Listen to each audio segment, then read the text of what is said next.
Bien, en esta ocasión vamos a continuar con un tema que es difícil poder compartirlo. Y le voy a decir por qué es difícil. Y la razón es porque es un tema que es más apropiado para el salón de clases de instituto que la congregación. Y la razón es porque hay temas que eclesiásticamente uno los puede pasar más o menos por encima y quizá introducirlos, pero para entrar de lleno en materia es necesario dedicarse a estudiarlo en un ambiente académico. ¿Me entienden? ¿Por qué digo esto, amados? Porque hay puntos que se tratan en un estudio bíblico cuando es a nivel de instituto o de seminario, que no todo el mundo va a percibir o va a apreciar, especialmente cuando estamos comenzando en el peregrinaje de la fe, gloria al Dios. Y también, sobre todo, cuando tenemos en un ambiente eclesiástico, tenemos almas que nos visitan, que tienen necesidad diferente, amén. Por lo cual, este tema, yo voy a ver cómo lo puedo hacer lo más rápido posible. No va a ser muy extenso, porque es simplemente que al hablar del estudio de la Biblia, no puedo ignorar el hablar acerca de lo que es interpretación o hermenéutica. Gloria a Jesús. Vamos a hablar de principios de interpretación bíblica. Gloria a Dios. Ahora que cuando hablamos de interpretación, quiero que entienda que todo el mundo, todo el que lee la Biblia, desde el bebé más pequeño en la fe hasta el más anciano, todos practicamos interpretación. Porque al leer el texto tratamos de entender qué es lo que dice la palabra. De lo contrario, no vamos a ser edificados. Si no entendemos, si no interpretamos lo que dice el texto de las Escrituras, podemos también caer en confusión, podemos cometer errores, podemos incluso crear falsas doctrinas. Por lo cual este punto, aunque es difícil hablar de él, es importante y es necesario. Ahora, como dije desde el principio de esta serie, voy a seguir recordando una y otra vez el propósito del estudio de la Biblia. No es ser un sabiondo, no es competir con el hermano, no es hacer alarde de conocimiento. El propósito es siempre conocer al Señor. El propósito es siempre agradar a Dios. El propósito es siempre el conocer la voluntad de Dios. Como dice el apóstol Pablo en Corintios, amén, el conocimiento envanece, pero el amor edifica, amén. Buscamos conocimiento, no es para vanagloria de la carne, es para agradar a Dios y hacer su voluntad. Parte entonces de este conocimiento debe ser cómo puedo entender, ¿verdad? ¿Cómo puedo conocer lo que dice la palabra de Dios? Por lo cual, al hablar de los principios de interpretación, gloria a Jesús, quiero que entendamos, tenemos una palabra clave en 2 de Pedro, capítulo 1, en el versículo 19 dice: tenemos también la palabra profética más que, a la cual hacéis bien en estar atentos como a una antorcha que alumbra en lugar donde oscuro, hasta que el día esclarezca y el lucero de la mañana salga donde en vuestros corazones. Pero oiga esto, entendiendo primero esto, que ninguna profecía de la Escritura es ¿de qué? no es de interpretación privada. Es por esto que debemos estudiar. Ahora, hay que aclarar a qué se refiere el apóstol Pablo. No quiere decir esto que el creyente no tenga el derecho, incluso la responsabilidad de tratar de entender el texto. Porque se llegó en el cristianismo a un tiempo donde no se permitió la diseminación de la Biblia, donde la Biblia fue ocultada, escondida, encerrada, y donde se le dijo al pueblo a través de siglos, se le dijo: ustedes no pueden leer la Biblia porque no la van a entender y van a cometer errores, y solo los sacerdotes, solo los que están en autoridad pueden leer, interpretar, y le dirán a ustedes lo que tienen que hacer. Eso no es lo que Pedro quiere decir ahí. No, gloria al Señor. Todo creyente tiene derecho y debe, no solamente es un derecho, es una responsabilidad, leer y estudiar la Biblia. Cuando habla de que no es de interpretación privada, quiere decir que la verdad de Dios es una. Y nadie puede decir: yo creo mi verdad. Como es popular hoy en día en algunos lugares, donde la gente, cada quien tiene una verdad personal.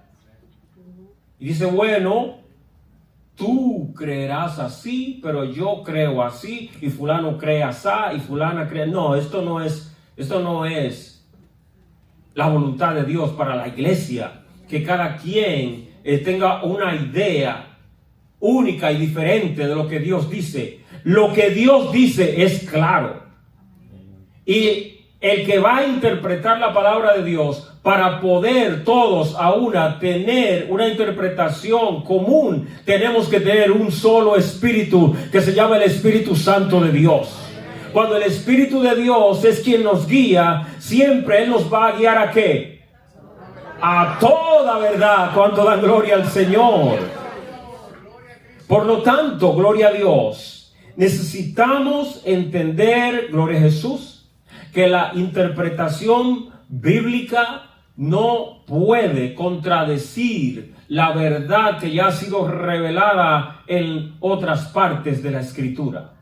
Amén.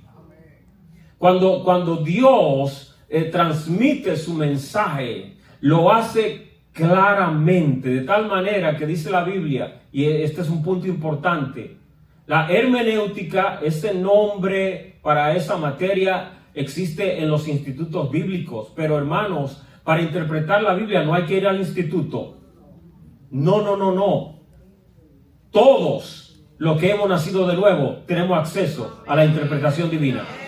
Porque para tener acceso a esta interpretación, simplemente hay que tener al Espíritu Santo morando en nosotros. Amén. Es necesario aclarar este punto.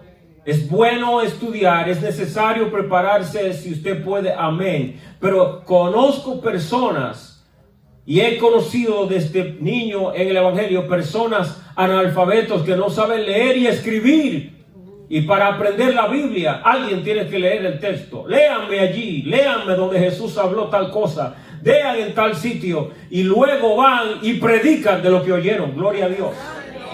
Y la unción lo respalda. Alabado Dios. Aleluya. Entonces, amados, ¿qué es esto de hermenéutica? Esa palabra, incluso, ¿sabía usted que hay personas que tienen problemas con esa palabra? Porque es una palabra que no está en la Biblia en sí. No es de origen bíblico, literalmente hablando. Gloria a Dios. Es una ciencia de interpretación de textos que aún se aplica y se usa en el mundo secular para examen de textos literarios antiguos. Por lo tanto, esta palabra simplemente se refiere a la ciencia y el arte de interpretar escrituras. Gloria a Dios. Y la razón por la cual algunos tienen problema con hermenéutica es el origen etimológico de la palabra. Y quiero decirle algo, amados, cuando estudiamos la Biblia, tenemos que tener cuidado con tratar de entender la etimología de todas las palabras. A ver, la definición de una palabra es diferente a la etimología. Amén. La etimología me puede dar a entender el origen de donde viene la palabra, pero recordemos, solamente me está diciendo de dónde viene. Esto es etimología. Pero no puedo aplicar lo que la etimología dice al uso moderno de la palabra hoy. Y ahí donde a veces hay confusión. Etimológicamente hablando, esta palabra significa tal cosa, así que hoy en día ese es el significado que le doy. No, con el tiempo las palabras van cambiando el uso y significado de ellas. Amén. Así que, aunque esta palabra viene de el origen griego Hermes, y Hermes era un dios de la mitología griega, y era el dios que era mensajero de dioses. Y el verbo entonces con el tiempo, ve lo que voy hablando, de que con el tiempo las cosas van cambiando. Luego en el idioma griego, hermeneuen empezó a utilizarse como verbo esta palabra, que entonces empezó a significar interpretar o explicar. Gloria a Dios.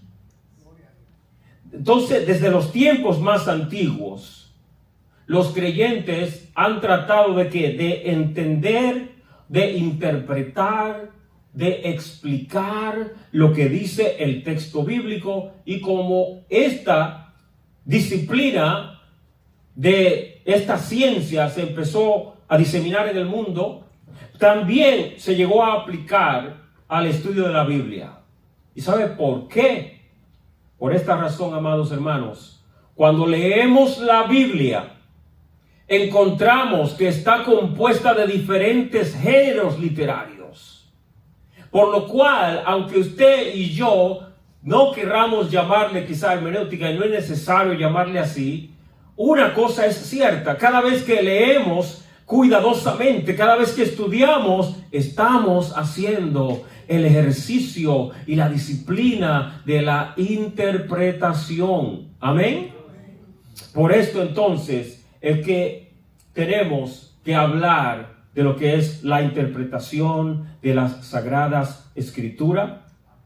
Recordemos, hermanos, la hermenéutica bíblica. Recordemos que hay lo que es secular. Estoy hablando de la bíblica. No es un ejercicio académico alejado de la vida espiritual, sino el fundamento indispensable para una predicación fiel, una teología sólida y una vida cristiana bien orientada.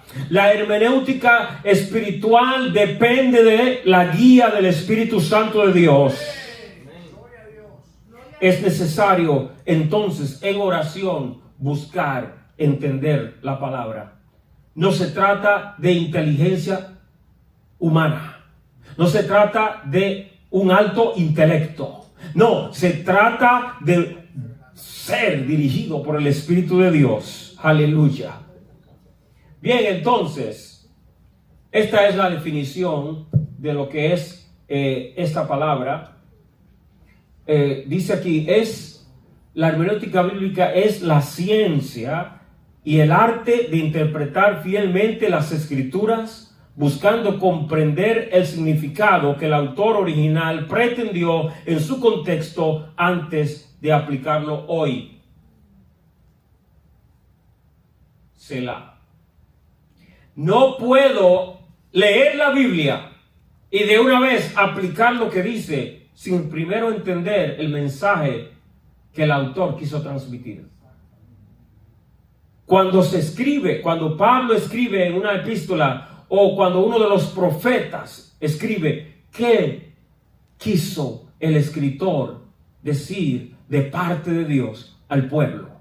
Y una vez que entiendo qué fue lo que quiso decir el autor, ahora debo de una vez buscar la aplicación. ¿Qué significa esta palabra para mí hoy? Porque no todo lo que está en el texto lo puedo aplicar al tiempo de hoy, porque hay palabras específicas para el pueblo en aquel tiempo. Amén.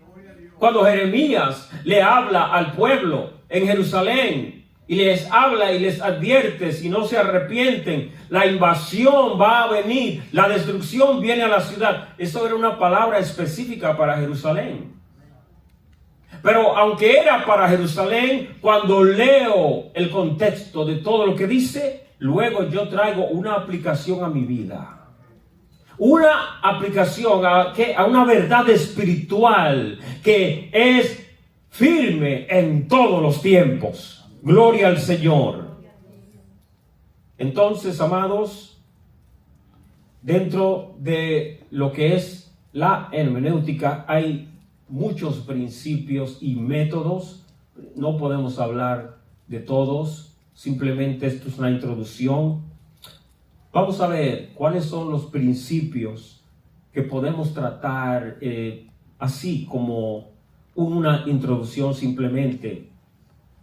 Dentro de los principios está el principio histórico gramatical, tenemos el principio del contexto, está el principio de la analogía de la fe, principio de la intención autoral. Está el principio de los géneros literarios. Está el principio de la revelación progresional. Y está el principio de la apertura del intérprete. Todo esto son algunos de los principios que se deben de, vamos a decir, utilizar dependiendo del texto que estamos leyendo. Gloria a Jesús. Y estas son sugerencias, no son leyes. Amén. Muchos de los que estudiamos la Biblia duramos toda la vida estudiando sin tener que utilizar estos principios. Los principios son simplemente guía, son recomendación, son ayuda. Amén. En algunos momentos donde hay textos difíciles de entender.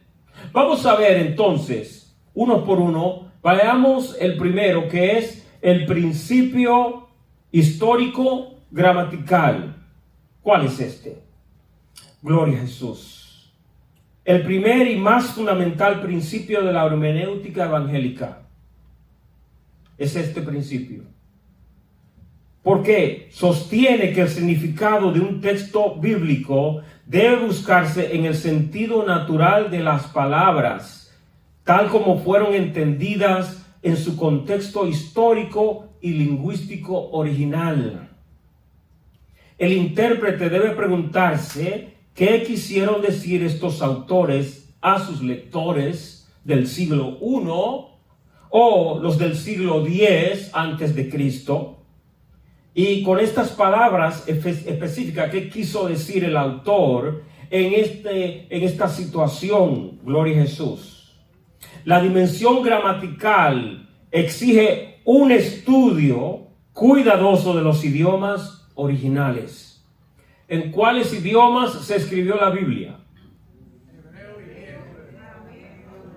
Muy bien. Hebreo, griego y arameo. Gloria a Dios. Estos idiomas de aquel tiempo no son los mismos de hoy en día. Han cambiado bastante. ¿Sabía eso? Porque si usted hace un estudio del español, del castellano, nuestro idioma ha cambiado muchísimo también. Y una vez abrí una Biblia de Casiodoro de Reina, que fue el primero en escribir y traducir la Biblia en español. Luego vino Cipriano de Valera y hizo una revisión, y de ahí se unió y se unieron esas dos versiones, y es por esto que tenemos la Reina Valera. Cuando usted lee la versión de Cipriano de Valera,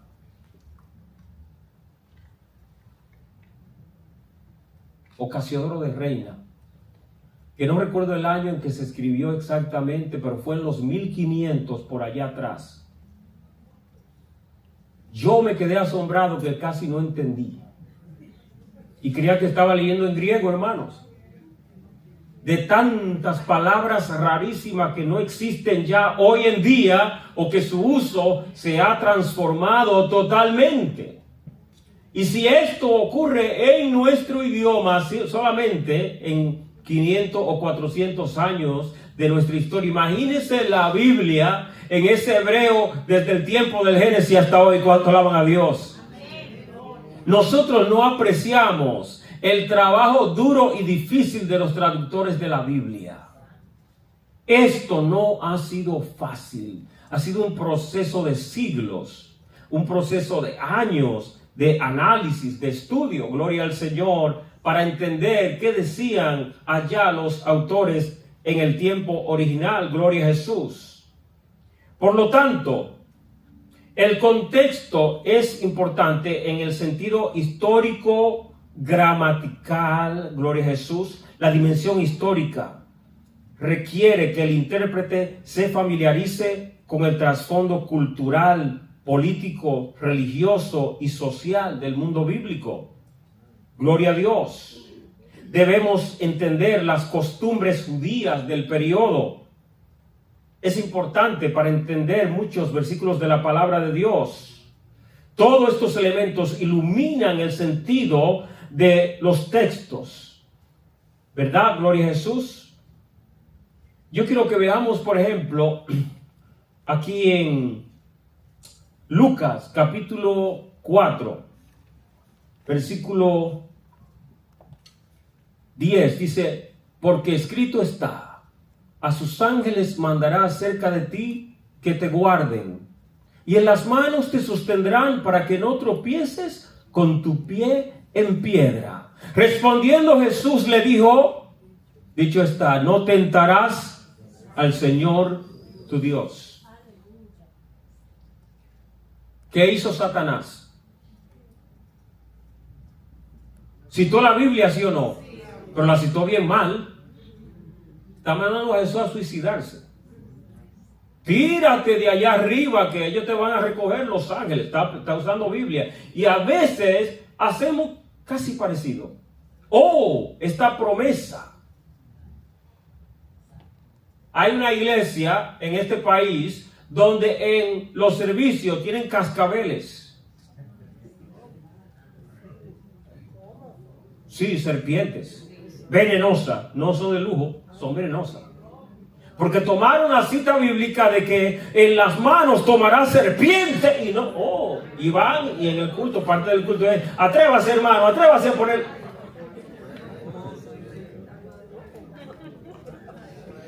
Y yo creo que las serpientes se han vuelto mascotas y no le hacen caso ya. Pero a veces hay tragedia. A veces hay quienes mueren porque están tentando al Señor. Porque tomaron una cita y la sacaron del contexto gramatical. Jesús viene aquí en esta historia, gloria a Dios, y él corrige a Satanás, gloria al Señor.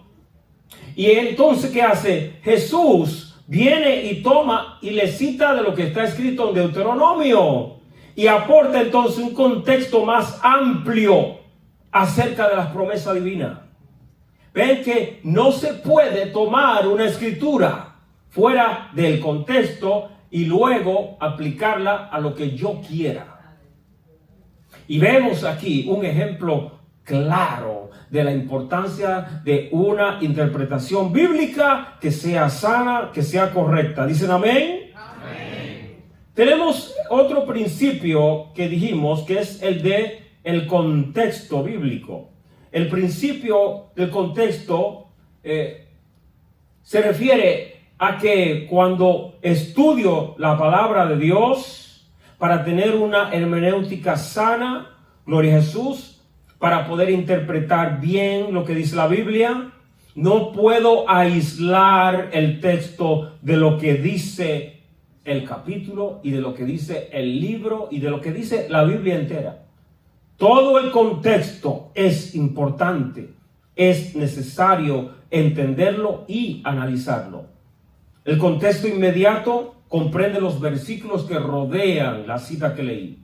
Lo que dice antes, lo que dice después, debo de entender qué es lo que dice la palabra de Dios, amén, para no confundirme, para no entrar en errores doctrinales terribles que han surgido, y ya le acabo de dar ejemplo, ¿verdad?, de citas bíblicas que se toman fuera del contexto y sin entender el propósito de lo que Jesús o de lo que Dios dice. Gloria a Jesús. No, necesitamos tener cuidado con esto, amados hermanos.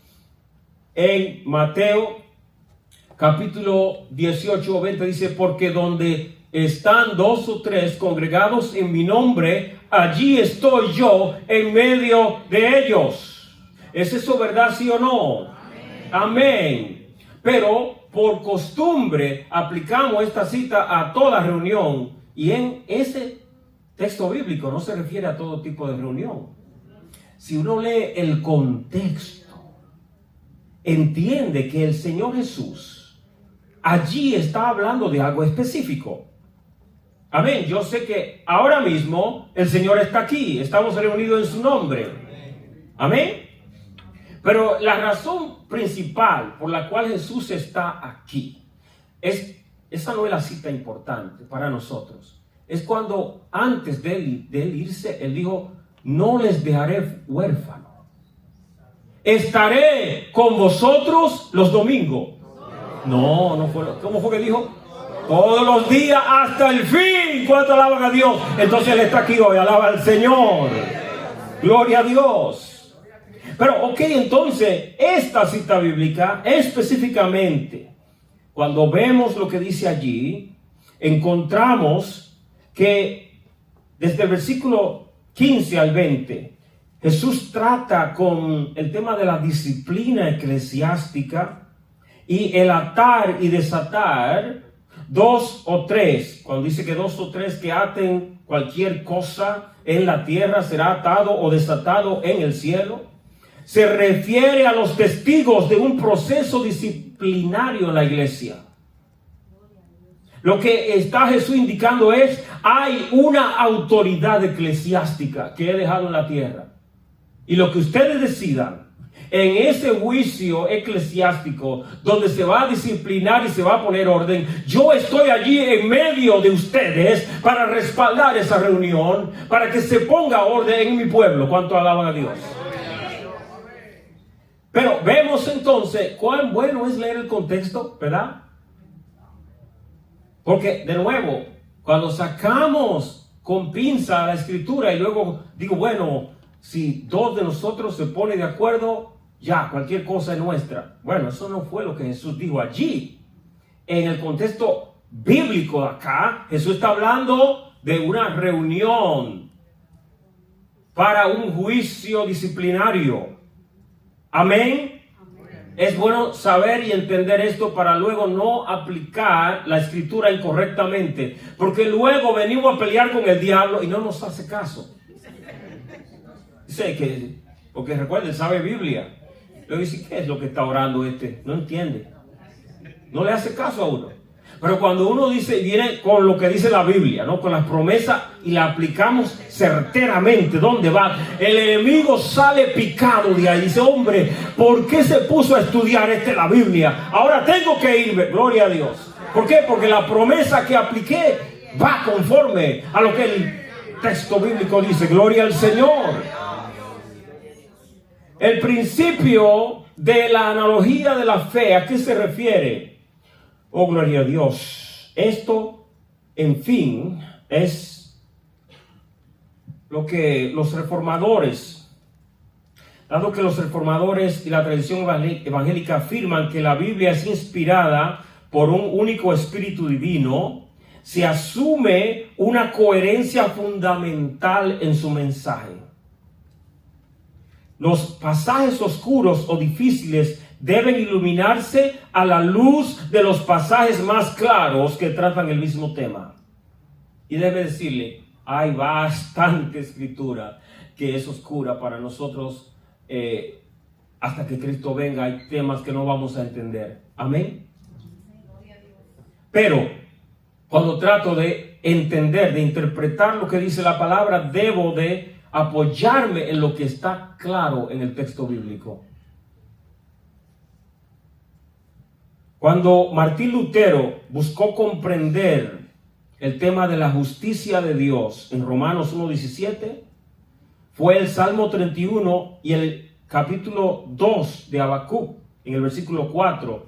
Estas dos citas les proporcionaron la clave para él entender la verdad que le fue revelada, que el justo por la fe vivirá.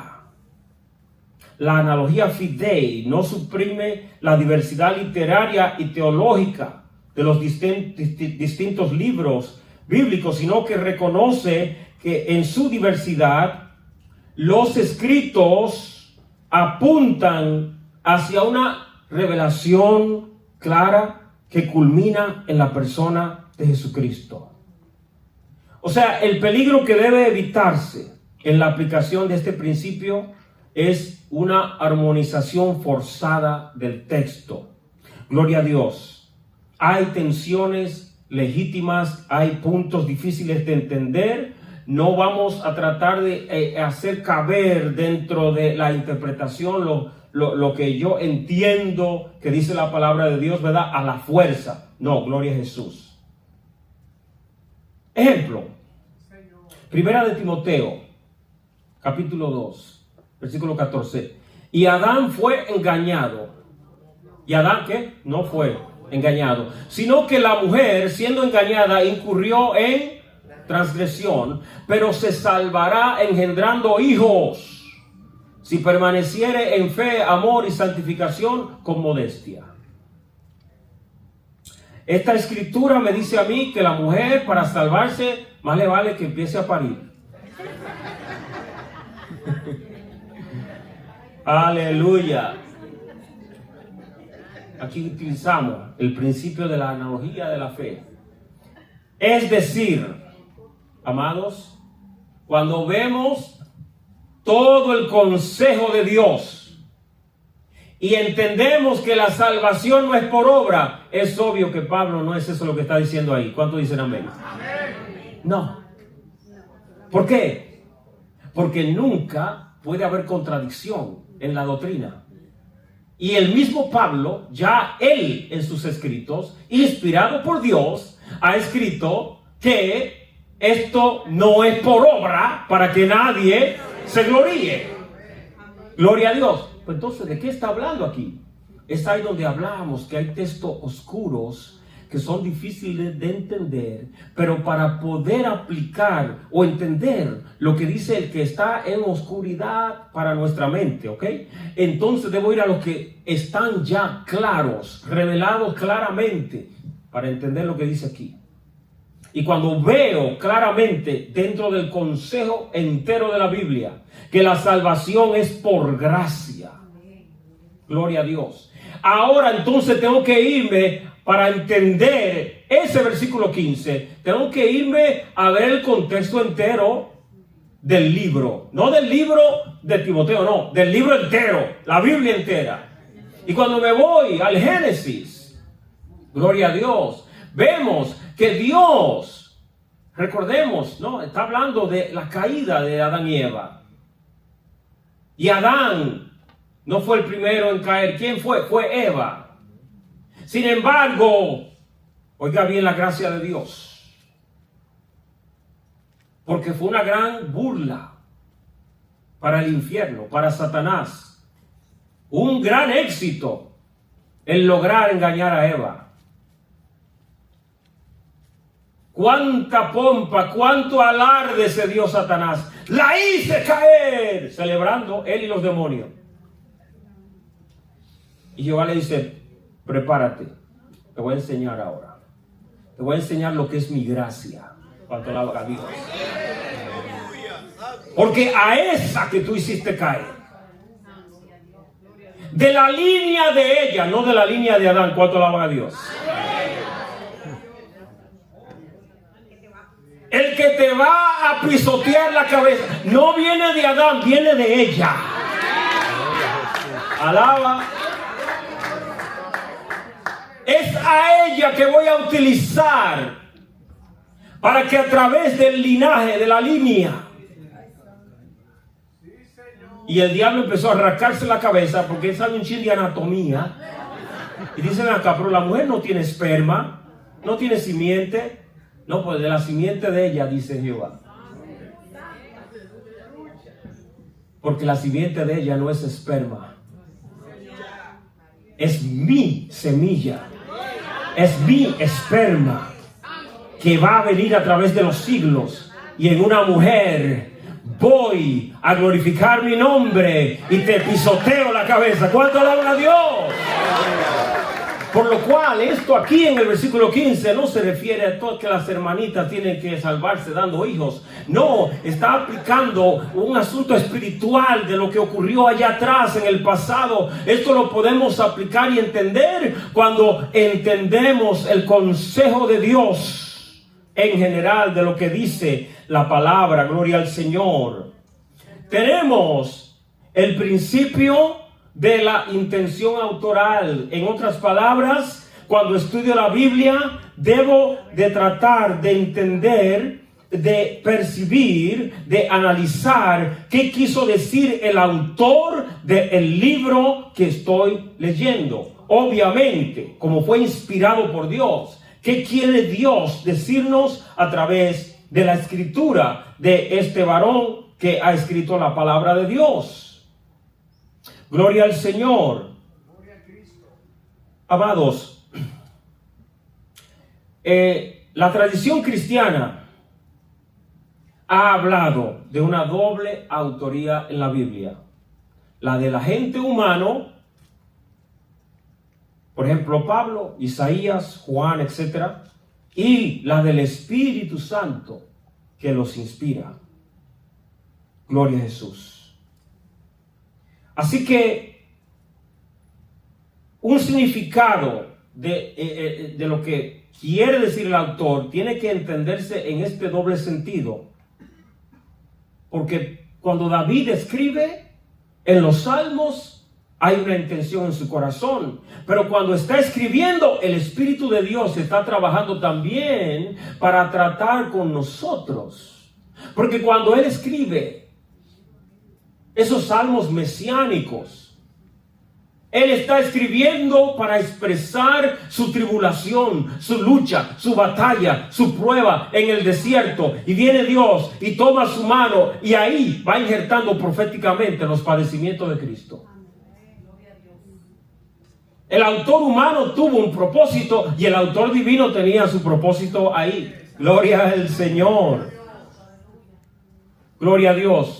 Lucas, capítulo 1, es una cita ejemplar porque nos muestra cómo el autor declara el propósito de escribir el Evangelio. Dice, puesto que ya muchos han tratado de poner en orden la historia de las cosas que entre nosotros han sido ciertísimas, tal como nos lo enseñaron, lo que desde el principio lo vieron con sus ojos y fueron ministros de la palabra, me ha parecido también a mí, después de haber investigado con diligencia todas las cosas desde su origen, escribírtelas por orden, oh excelentísimo Teófilo, para que conozcas. ¿Para qué? Para que conozcas bien la verdad de las cosas en las cuales has sido instruido. El propósito del escritor humano y el escritor divino está ahí detrás del telón dirigiendo a Lucas para escribir. Y este propósito que él dice no es para Teófilo entonces nada más, es para que nosotros también aprendamos y conozcamos este evangelio poderoso, para que veamos los misterios, los tesoros acerca de nuestro Señor Jesucristo. Aleluya. Y cuando vas al libro de los Hechos, ¿cómo comienza? Dirigiéndose de nuevo a Teófilo y diciéndole, en el tratado anterior te hablé de tal y tal cosa, y continúa. Gloria a Dios. Es maravillosa la palabra de Dios, ¿sí o no, amados? Tenemos el principio de los géneros literarios cuando estudiamos la Biblia. La Biblia no es un libro monolítico, sino una biblioteca diversa que incluye varios géneros. En la Biblia hay narrativa histórica, poesía lírica, legislación, profecía apocalíptica, epístolas, evangelios, sabidurías, parábolas, entre otros géneros. Es un libro lleno de riqueza literaria, la Biblia. Y es importante entender cuando en la Biblia se está utilizando algún género literario, incluso algún mecanismo, alguna herramienta literaria para no tratar un tema, un texto, como que lo que dice allí es literal cuando en realidad es simbólico. Gloria a Dios. Muchos años atrás, trabajaba en una biblioteca, en una librería cristiana, y una vez fue una hermana de una clienta, no es de aquí, así que no se preocupen, y fue diciéndome, hermanos, y descubrí que en el tiempo de David había una gente que tenían caras de leones, hermano. Y me lo dijo en serio, caras de leones. No, ¿cómo va a ser? Yo dije, hermana, pero obviamente eso no es literal. ¿Usted entendió? ¿Usted leyó? No, la Biblia lo dice, que tenían cara de leones. Que no eran fáciles con la gente que David peleó, eran fieras. Digo, ¿me puede buscar la cita? Cuando busca la cita, se refería simplemente a lo que yo pensaba. Eran unos soldados fieros, violentos, que eran valientes. Y en una de las citas, para describir el tipo de soldado que era, dice que tenían cara de león. Le estoy diciendo, hermana, esto aquí no es literal. Está describiendo el espíritu, la actitud, lo que... ¿Ve? La rudeza, la valentía, etc. Ahora, esos son casos extraños porque la mayoría de nosotros, cuando vinimos a la iglesia, al leer la Biblia, nadie empezó a tomar todo literal, ¿verdad que no? Usted le predica a la gente de la calle y aún la gente de la calle entiende cuando uno no está hablando en sentido literal. Porque cuando uno le dice a la gente del mundo, Jesús es el pan de vida, ven y come de él y no tendrás hambre jamás. ¿Verdad que la gente lo entiende a uno, sí o no? ¿Saben más hermenéutica que muchos evangélicos? Porque ellos dicen, oh, sí, claro, yo sé que yo necesito de Dios. Ya, ellos mismos dan la interpretación. Gloria a Dios. Entonces vemos que debemos entender que hay diferentes géneros literarios en la Biblia y hay herramientas literarias que se utilizan muchas veces. Ejemplo, en el Salmo 18, versículo 2 dice, Jehová, roca mía y castillo mío y mi libertador, Dios mío, fortaleza mía, en él confiaré, mi escudo y la fuerza de mi salvación, mi alto refugio. Todas estas palabras descriptivas de nuestro Dios están hablando en sentido figurado, ¿sí o no? Porque él literalmente no es un escudo, ni es un castillo, pero en el sentido espiritual tú y yo entendemos el texto, ¿sí o no? ¡Oh, gloria a Dios! Y así está la Biblia, llena de este lenguaje rico en figuras literarias que nos bendicen, que nos hacen entender la verdad espiritual que hay detrás del texto bíblico, de lo que Dios nos quiere decir. Gloria al Señor. También tenemos el principio de la revelación progresiva, entendiendo que Dios se ha ido revelando en la Biblia, se ha ido revelando al ser humano en un orden progresivo, donde al principio Él se iba dando a conocer lentamente, pero toda la revelación culmina en la persona de Jesucristo. Y cuando yo leo lo que dice la Biblia en Levítico acerca de las ofrendas y los ritos debo de entender, esto que ocurrió allá era una sombra de lo que había de venir. Anunciaba que venía un nuevo pacto, anunciaba que venía un sacrificio perfecto. Y que el pueblo de Israel no tenía esa revelación. Ellos solamente entienden una cosa: Jehová quiere un macho cabrío sacrificado, vamos a decirle, a ofrecer a Jehová lo que él pida. No queremos que nos corten la cabeza, más nos vale obedecer. El pueblo no entendía el por qué. Con el tiempo entonces Dios fue revelando y anunciando y dando a entender cuál era el propósito de todo. Y el propósito era que revelar a Jesús. Hebreos capítulo 1, versículo 1. Dios, habiendo hablado muchas veces y de muchas maneras en otro tiempo a los padres por los profetas, en estos postreros días nos ha hablado por el Hijo, a quien constituyó heredero de todo y por quien asimismo hizo el universo. En el libro de Romanos se cierra con broche de oro lo que era el significado de todas las cosas. Si usted estudia Hebreos, explica los ritos, explica el propósito aún de los muebles del tabernáculo. Todo estaba allí. Pero en el pasado se fue revelando lentamente. Y es bueno conocer, ¿verdad?, dentro de la hermenéutica, lo que es tipología. ¿Por qué José es tipo de Jesús? ¿O en qué caso es Abraham tipo del Padre e Isaac es tipo del Hijo? Todo esto va conectándose con la revelación progresiva.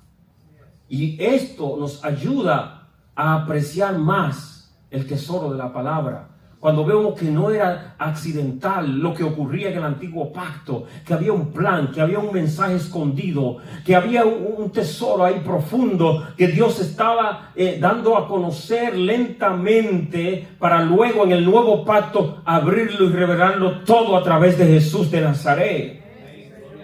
Gloria a Dios. El siguiente principio es el de apertura del intérprete. ¿Y a qué se refiere esto? Significa que el intérprete de la Biblia debe acercarse a las Escrituras con una actitud humilde y una actitud dispuesto a aprender, dispuesto a que se corrijan sus suposiciones, sin forzar el texto a decir lo que él ya quiere que diga. Gloria a Dios. Desde una perspectiva teológica, esto incluye la apertura de la iluminación del Espíritu Santo. Amén. El testimonio, Calvino dijo, el testimonio interior del Espíritu que acompaña la lectura de la Escritura y abre los ojos del lector a su verdad. Esta dimensión espiritual no sustituye el rigor exegético del estudio, sino que lo complementa. Cuando vengo a estudiar la Biblia con este principio de humildad, con esta, vamos a decir, vulnerabilidad, me evita caer en errores a causa de la altivez. Si yo vengo con altivez diciendo, no, yo lo que yo entiendo, lo que siempre he escuchado y lo que se me ha enseñado es así y no hay quien me saque de ahí, eso no es sabio en el estudio bíblico. Porque puedo estar equivocado y aferrarme a un error por no tener humildad en mi corazón para entender que puedo estar equivocado.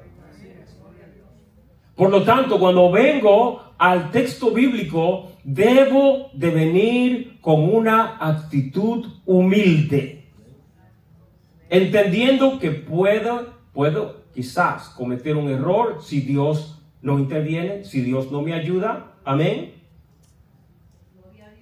Gloria a Dios.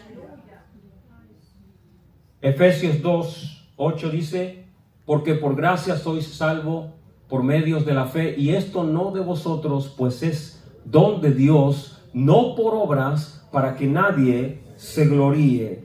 Si Martín Lutero no viene al texto con esa humildad, cuando vino a estudiar la palabra y buscando dirección de Dios, no llega a conocer el evangelio de salvación. Se muere siendo un religioso empedernido. Pero cuando él vino con humildad buscando la verdad, el Señor lo llevó a Romanos y luego lo llevas a estas escrituras, y él cayó en una crisis, pero en una buena crisis. Porque cuando él vio la verdad y vio que lo que había aprendido estaba mal y que necesitaba salvación y que la iglesia debía devolverse a la palabra, esto lo transformó de principio a fin. Y hay veces que tú y yo, quizá con el estudio de la palabra, podemos ver una escritura que quizá en nuestra propia imaginación pensamos que Dios decía una cosa y luego descubrimos, no, en verdad el contexto me indica que es otra cosa que él dice. Y a mi carne no le gusta. ¿Cómo? ¿Que eso no es lo que quiere decir la Biblia? No, pero ya yo me acostumbré a esa interpretación. Yo no quiero oír otra cosa. No me hablen. Gloria a Dios. Esto ocurre a veces. Y no se confunda, hermanos, no estoy hablando de sana doctrina. La sana doctrina es inviolable, es inquebrantable, es firme. Gloria a Dios. Pero sabemos que las doctrinas que creemos de la palabra de Dios son mínimas comparada con el resto del texto bíblico, que es amplio. Y a veces en nuestra interpretación de las escrituras tenemos ideas preconcebidas y no queremos aceptar que podemos estar equivocados. Necesitamos ser humildes. Amén. Gracias, amado. Humildes para reconocer que quizás lo que Dios nos dice en su palabra puede tener otra aplicación. Termino con esto. La interpretación de la verdad es una. La aplicación es múltiple. Y a veces confundimos aplicación con interpretación. Amén. Hay una palabra que tiene un significado específico, claro, verdadero, pero la aplicación a mi necesidad va a ser diferente a la aplicación en tu vida. Porque es una palabra rica en significados, pero también en aplicaciones múltiples, amados hermanos. Este es el misterio de la palabra de Dios. Un misterio eterno, gloria a Dios, infinito, y que espero que, por muy difícil que sea este tema, haya podido apreciar lo importante que es ser disciplinado al leer la Biblia. No puedo ser pasivo y simplemente leer. Sí, hay lectura devocional, que simplemente leo para gozarme en la palabra, pero en el estudio debo de ser preciso, para que una interpretación clara y precisa me libra de caer en falsa doctrina. Que Dios te bendiga, que Dios te guarde y sigamos adelante en el nombre de Jesús.